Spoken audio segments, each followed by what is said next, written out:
Hi, my name is Malini. I'm going to show you how to make a Sri Lankan style chicken curry.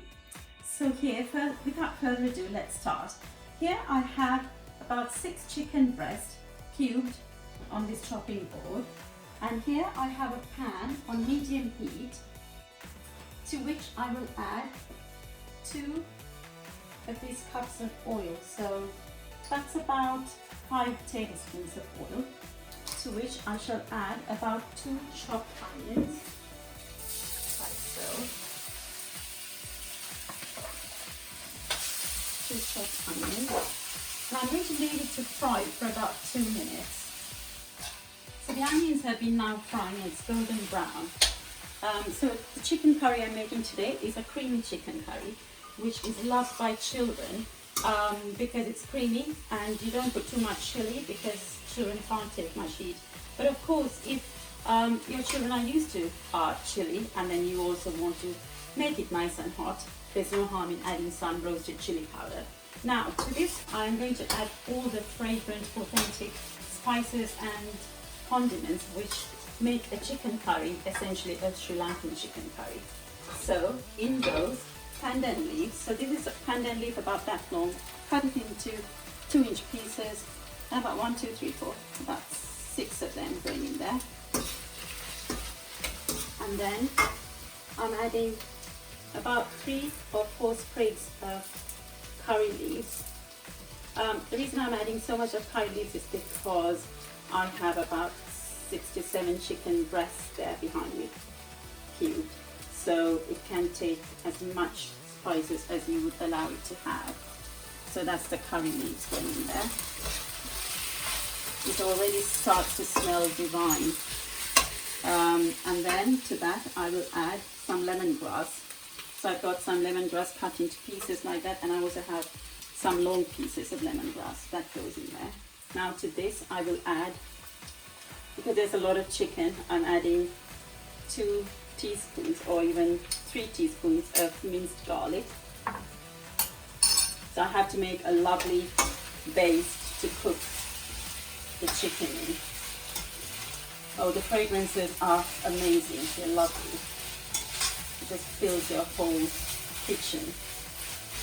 But anytime before I start cooking, I open the back doors and I seal the front door entering the kitchen so the smells don't go into the bedrooms or the living room. It's lovely to eat a chicken curry, but it's not very pleasant to wear it. Right, so these have all been now frying for a minute or 2. Now I'm going to add the fragrant spices. I have here some nutmeg, about a teaspoon.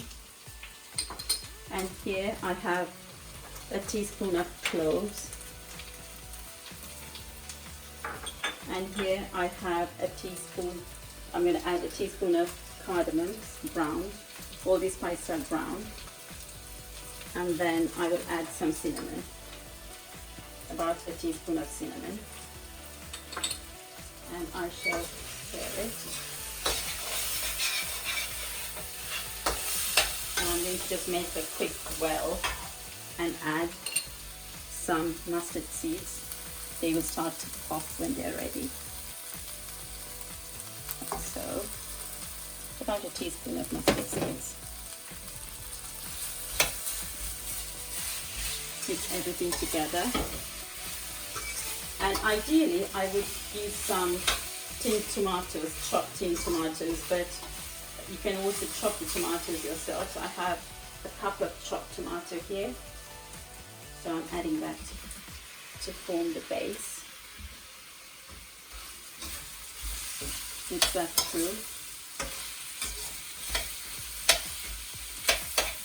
I use very little oil, as you can see. I like my curries to be skinny, as in less fat.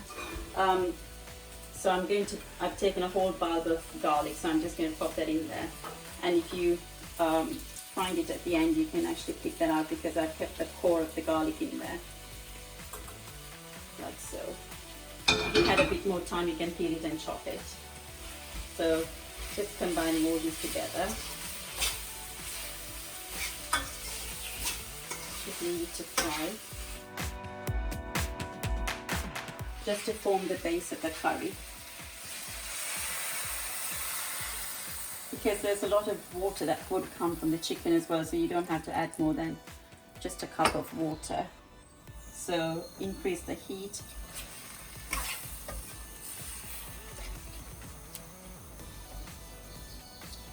And to this now I'm going to add my chicken. So I have my chicken breast cut and ready. And to this I shall add about 2.5 teaspoons of turmeric and about 2 teaspoons of salt to taste. But of course with salt, if you think you need a bit more, you can always add it at the end. So now I'm going to combine all of this together. I'm going to cover this and cook it for about 30 minutes and then come back, add the curry paste and cook it for a further 15 minutes. Chicken needs in all about 45 minutes to thoroughly cook through. See you shortly. So our chicken curry still has about 10 minutes to go. So I boiled the rice for the chicken curry and I'm going to show you how to very quickly decorate it before it goes onto the table. So I boiled some eggs. I boiled the eggs for about 30 minutes and then it comes out lovely and white. If you overdid it, what's likely to happen is that the middle of the eggs will turn grey and the outer of the egg can turn a bit brown, so you don't want that. So I've done this. And also what I did was I took some chicken drumsticks, coated it in yogurt, salt and tandoori mix. So that comes ready-made and it's red. And you just bung it in the oven and forget about it for about an hour. But you do have to visit it sort of halfway through the cooking to drain any excess water, because a lot of water comes out of chicken. And I've got that out. I'm going to be taking it out of the oven in a few minutes, and I'm going to use that also to decorate the rice. I think my tandoori chicken is ready now, so I'm just going to take it out of the oven and I'm going to just put that on the rice like so. It's nice to have some roasted or fried chicken when you have these special days when you have time to cook. So that's the rice done. Sometimes I might toast some cashew nuts or fry some cashew nuts in butter and sprinkle it over, but that I'm not going to do that today. So what goes really well with rice, chicken curry and boiled egg and curries is poppadums. So I'm going to pop some poppadums.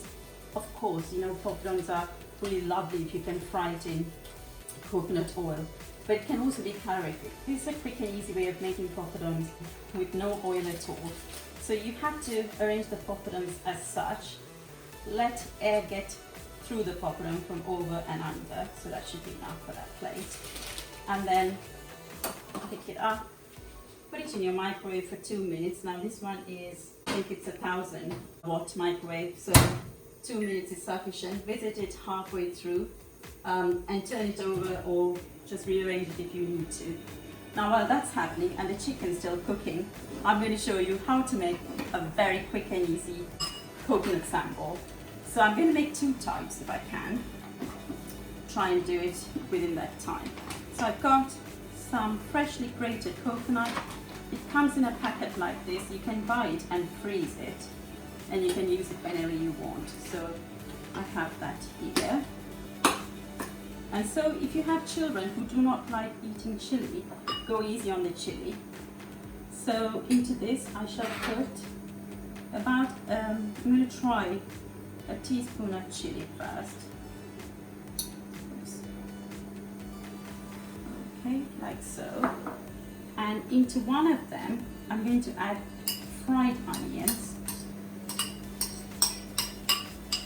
So you chop onions and you fry it in oil. And to this I also need some salt. So just like you would salt your chips, just go over it once, not too much. So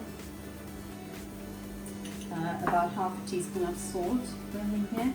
So I'm going to mix this thoroughly. It has to be a lovely orangey color, so when the white coconut and the red chili combines together, it should look orange in color. But of course I've got the caramelized onions, which are going to make it a little bit golden brown orange. So that is that. So I'm going to taste it in a minute. Mix that thoroughly. I can smell the poppadom, so I'm just going to visit it through. So I'm just going to, this one's half done, so I'm going to move that across. And put it for another 40 seconds. Now I'm back with the second sambol, to which I'm going to add some fresh onions. So this will have the fresh onion crunch, and flavor is going to be completely different. So this too has got to look orange. Now I don't have the fried golden onions in here, it's fresh onions, so this should ideally resemble orange when I've added the right amount of chili, like so. So yeah, that's looking nice and orange. Actually, I think you may want to add a lot more chili than this. We don't eat much chili in our house, so I'm just going to leave any additional chili out. So these two look like this. And then I squeeze half a lemon into each, and then give it another stir. I'm going to taste it for chili. Do you know what? It's quite hot for my liking, and it's just the right amount of chili, so I'm going to stop right there. So it's not as hot.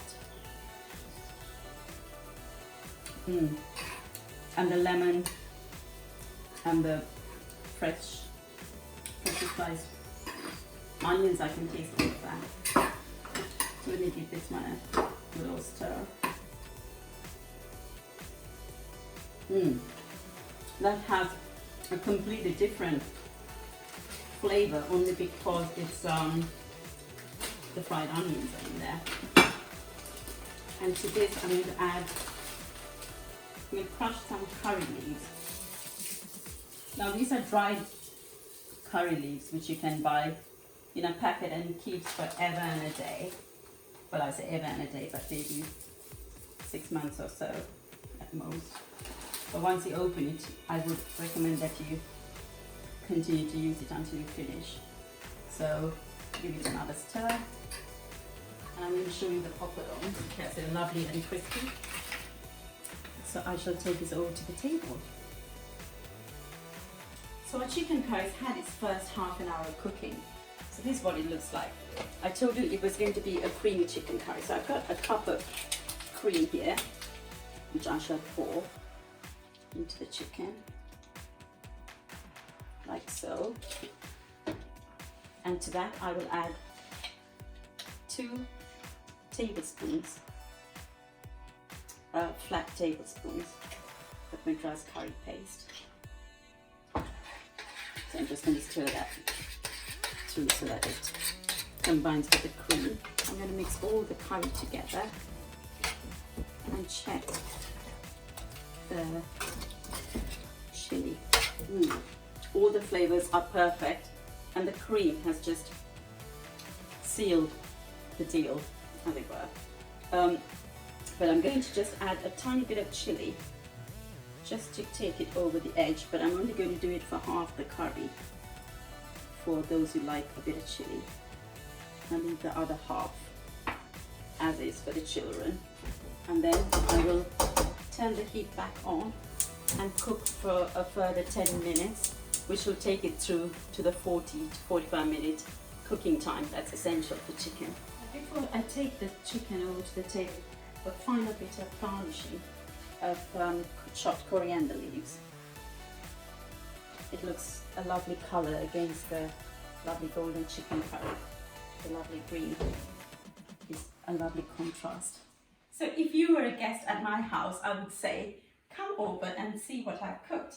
It's almost a Sri Lankan feast. So first I would serve you some rice, like so, and half a boiled egg, and then some scrumptious chicken curry. There's quite a lot of curry, so you can always come back to it if you need it more. And over here, the coconut melon I made with mukurana, but you can make it with curly kale, and the carrot curry that I made, and the cabbage melon,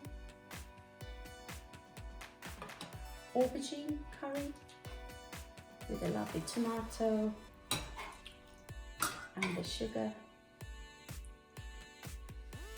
and then my videographer's favorite pumpkin curry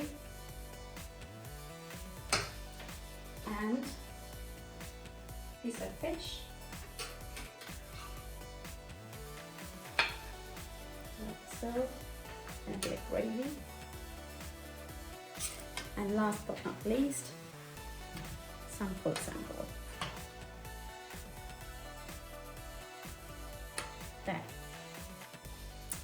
There it is. It's truly a wonderful Sri Lankan feast. Oh, Poppadum. So if you enjoyed watching my cooking today, give it a thumbs up, but most of all, do donate to the NHS or to the frontline staff who have kept us going through the pandemic, and do a bit of research to see those who have been working throughout the pandemic where you live, and donate maybe £5, £1, whatever you want to give, however much you want to give. Thank you for watching, and bye-bye.